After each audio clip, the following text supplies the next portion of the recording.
The Pac-12 TV deal saga continues to go on. Why is that, and what options do they have? Let's take a look. Welcome to the Jersey Score, the channel where we discuss team uniforms, but also do a lot of college realignment. So if you're into either of those things, please subscribe, give the video a like. It really helps a lot. So why is the Pac-12 still, after all these months, still in discussion about a TV media deal? Why can't they lock it down? It seems like at this point they've received all the offers that they're going to receive. They know what's out there. Really, everything's been discussed. They've even talked to when you're still talking to anyone like the CW and Ion. That to me says you've really turned every stone and your options are there. So what is still going on? So I really feel like they know what's out there, and at this point, the only thing I can think of is they're trying to find the best deal that makes all the members happy. So they may have one deal that suits the needs of some of the members and another deal that suits the needs of other members. So perhaps at this point, it's just getting everybody to coalesce around a single solution. Other than that, I can't really see, because, and again, there's no real reason that they have to lock this down immediately. I know fans and media are talking about it all the time, and we want to see the deal because we think once the media deal is there, it's going to kind of either lock things down and shut down realignment for a while or set off the next round of realignment. So I think people are anxious to see what happens. But if you're the Pac-12, you have all the time in the world to make sure that not all the time in the world, but you know what I mean. They have time to make sure that they assess the deals and that they move forward with the right deal that works for their conference. And so I think we as fans and media are kind of expecting something, but they're doing their best, I'm sure, to do their due diligence behind the scenes. So it's just at this point, it's hard to believe that there's more due diligence to do. So what are they waiting for? And then also there's San Diego State to consider. I've heard from Deseret News, it's the only place I've seen it, that they have until June 30th, I believe, to notify the Mountain West if they're leaving. Now, I don't know what year that's for. So maybe if they're leaving for the 2024 season, that they have to do that by June 30th this year. If that's the case, I'm sure either the Pac-12 or Big 12, both those conferences, which is really San Diego State's only P5 options, don't necessarily need them that quickly. So I don't know if that's a deadline that they're taking into account, but that does align with the reported June kind of timetable that we've heard about. So what are the Pac-12's options at this point? Well, as it's been reported, the TV networks, their inventory is pretty much full at this point. So they're going to be looking primarily at streaming. And the two primary deals we hear about are Amazon Prime and Apple TV. And so first, the Apple TV deal, and I heard this on 365 Sports, but it's been reported elsewhere as well. But I've heard it either 100% on Apple TV, but I've also heard the Apple would have 80%, ESPN would take 20%, which would be preferable if you're the Pac-12 because that's giving you some content on ESPN, although it would most likely be late at night.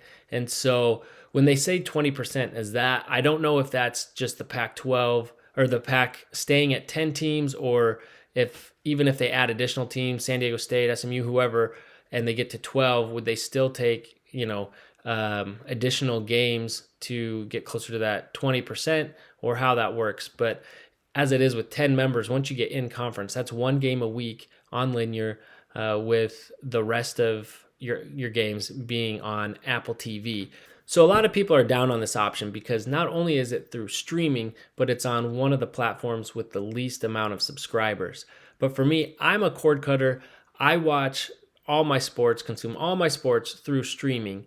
And yes, it's a little bit of a hassle when you want to go back and forth between games, even if you're staying within the same app. But it is doable, and I think more and more people are going that way.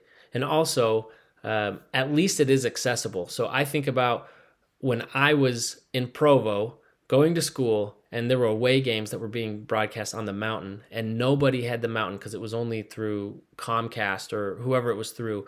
And we couldn't find it in restaurants or anywhere in Provo, and we couldn't watch those games. That was incredibly frustrating. My dad is a Utah fan, did not have DirecTV, so he didn't have access to the Pac-12 network, and could not watch several Utah games throughout the year because of that. And so if you tell him that, hey, it isn't on linear, you do have to pay a little bit more, but it is accessible. You do just have to pay and sign up. At least you have a route for getting those games.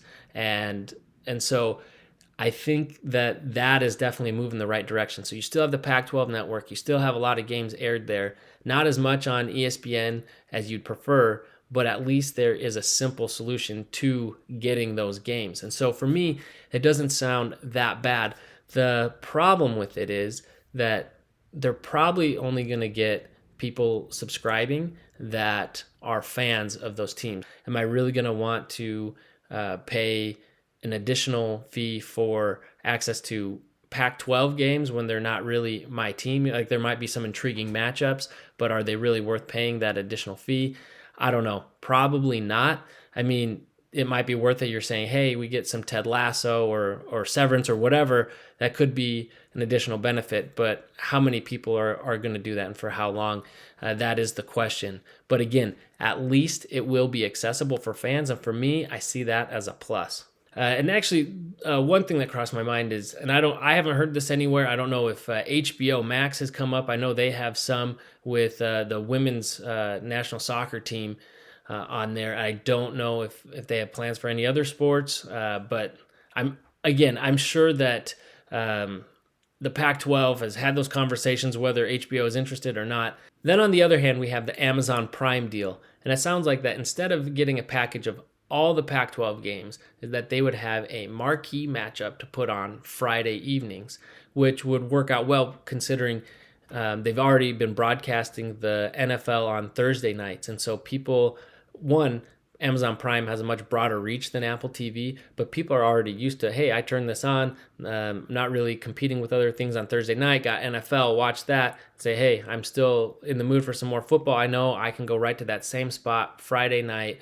Again, not as much competition on Fridays and for football, and you got that marquee spotlight matchup on Amazon, and I think that will work out nicely. Then you have an additional game on the late night spot on ESPN, which would be the same as the Apple deal. So for me, that would make a lot of sense because you're really getting highlighted. Again, it's broader reach. People don't have to go out of their way, and then people get used to that. Oh, Friday nights, Pac-12 matchup. And that could be really good marketing and good selling point. So the problem is what to do with the remaining games that aren't on Amazon Prime or ESPN that week. And that may be what the Pac-12 is still doing, is shopping around, trying to find a good home for those games, a good solution for them. And on the Monty Show, they put out there that the Pac-12 needs to be doing what the Phoenix Suns are now going to be doing, which is just get those onto local channels. So again, it would be free for fans, and then make up that revenue through advertisers. And that might be a really good solution. I mean, if their TV offer from Amazon and ESPN is coming around 20, 21, whatever it is, then, per school, then they'd be able to make up that additional revenue through those advertisers, getting them on TV, and they would be in control of that, and it would give them the power to go out there and bring in additional revenue. So that could be a really good solution, maybe even better than getting on CW or Ion or something like that. But I don't know if every school would be behind that, but it would give the schools who aren't always going to be on Amazon Prime, because again, it's probably going to be Oregon and Washington, Utah, probably Colorado with Deion Sanders, are going to be on a lot of these matchups. So, the Arizonas, the Cals, the Stanfords, it would give them the power to go out there and start generating revenue for themselves. And so that could be a really good solution. And actually, one thing that crossed my mind is, and I haven't heard this anywhere. I don't know if HBO Max has come up. I know they have some with the women's national soccer team on there. I don't know if they have plans for any other sports, but I'm sure that the Pac-12 has had those conversations whether HBO is interested or not. So both options work. I would probably do the Amazon Prime one because it does give you that marquee matchup. Whereas Apple TV, people really have to go out of their way to get it. It's probably mostly just existing fans that would pay to watch those games. Whereas the Prime solution and going to local TV markets, you're still able to bring that product to those same fans, but for free, while also having one more broad national game broadly reaching on Prime as well as ESPN each week. So that might be the better of the two solutions. But again, they could get on the ground floor with Apple TV as long as they're not having an additional paywall. So like I've got Apple right now watching and binging Ted Lasso, and then we'll cancel once we watch the shows we want to watch, which is probably what a lot of cord cutters do. But I've hopped on to watch a little bit of baseball. Now, I don't watch nearly as much baseball anymore, so I couldn't tell you how the coverage compares, but it seemed good to me. But the frustrating thing is MLS. I was like, oh, I'll go check out some MLS, but you have to pay an addition on top of your access to Apple TV, and I was not willing to do that. I'd like to check out some MLS, but I'm not going to pay extra on top of what I'm already paying to do that. So I think as long as there's not that additional paywall, I think it could be a good solution. But if it were me, I would probably go with Prime. I don't know. What about you? Which option would you do of those two, or is there another option? Let me know in the comments what you'd like to see, and we'll see how this all shakes out.